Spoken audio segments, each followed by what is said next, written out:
So what are the basic DNA viruses that to begin with? So we have the adenovirus, isn't it? So we have something called, we have the adenoviruses. So that come under the group called Adenoviridae. Then we have the Hepatnaviridae, so which contains the hepatitis B virus, the most important. Then we have the Herpesviridae. Under Herpesviridae, we have the HSV1, HSV2, CMV, EBV, varicella zoster virus, human herpes virus 6, human herpes virus 7, and human herpes virus 8, all of which are going to be kind of medically important.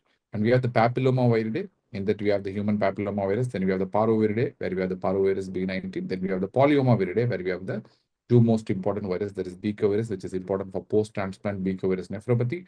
And we have the JC virus, which causes a disease called progressive multifocal leukoencephalopathy.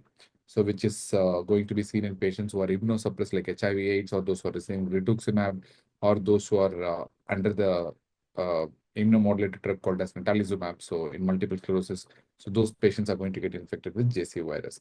And we have the Poxviridae, which includes the molluscum contagiosum, monkeypox virus, and the smallpox virus, right? So now coming to the classification with regards to envelope versus non-envelope, the adenovirus, human papillomavirus, parvovirus, Zika virus, and JC virus come under the non-envelope viruses, and the remaining everything that we have discussed so far will come under the envelope viruses.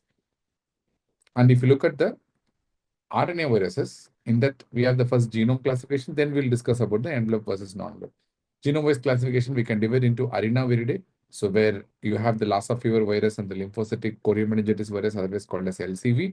Then you have the Astroviridae, where it contains something called astrovirus. Then we have the Borneoviridae, where you have the Lacrosse virus and hantavirus, which is not very common in India.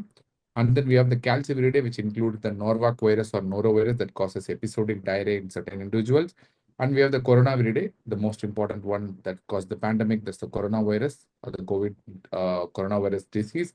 And we have the Filoviridae, which contains the Ebola virus and the Marburg virus.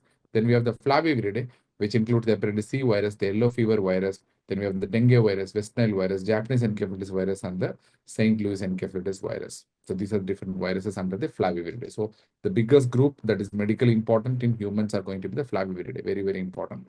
And we have the Hepiviridae group, which includes the hepatitis E virus. Then we have the Orthomyxoviridae, which includes the influenza virus. Then we have the Paramyxoviridae, which includes the measles, mumps. Then we have the para-influenza, respiratory syncytial virus, and HMPV that is making headlines now, that is human metapneumonic virus or metapneumovirus. Then we have the Picornaviridae, which includes the Coxsackie echovirus, poliovirus, and the enterovirus. And we have the Rioviridae that includes the rotavirus. Again, that is a very important cause of diarrhea in infants and children. Then we have the Rhabdoviridae, which includes the Rabies virus, and we have the Togaviridae, which includes the rubella virus.